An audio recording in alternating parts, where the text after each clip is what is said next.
Kwa jina la Baba na la Mwana na la Roho Mtakatifu. Amina. Karibu tusikize masomo ya Jumaa Kwanza Majilio, mwaka A wa Kanisa.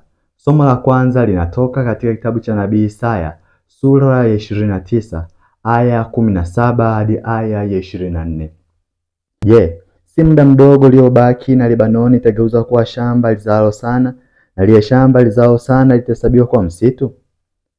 Na katika siku hiyo viziwi watasikia maneno hicho chuo, na macho vipofu yataona katika upofu na katika giza. Wanyenyekevu nao wataongeza furaha yao katika Bwana, na masikini katika wanadamu watafurahi katika Mtakatifu wa Israeli.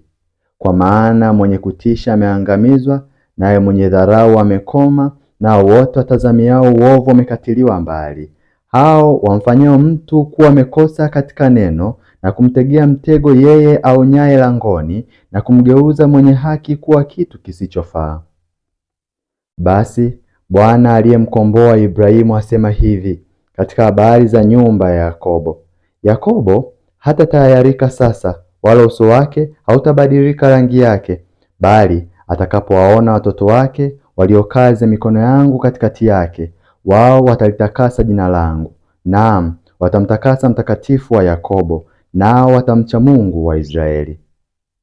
Hao nao wakosao rohoni mwao watapata kufahamu, nao wanung'unikao watajifunza elimu. Neno la Bwana. Tumshukuru Mungu. Somo la Injili linatoka katika kitabu cha mwinjili Mathayo sura ya 9 aya 27 hadi aya ya 31. Yesu alipokuwa akipita kutoka huko, vipofu wawili wakamfuata wakipaza sauti wakisema, Uturehemu, Mwana wa Daudi. Naye alipofika nyumbani, wale vipofu wakamwendea. Yesu akawaambia, Mnaamini kwamba naweza kufanya hili?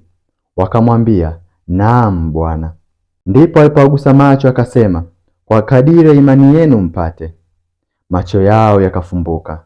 Naye Yesu akawaagiza kwa nguvu akisema, Angalieni hata mtu mmoja asijue.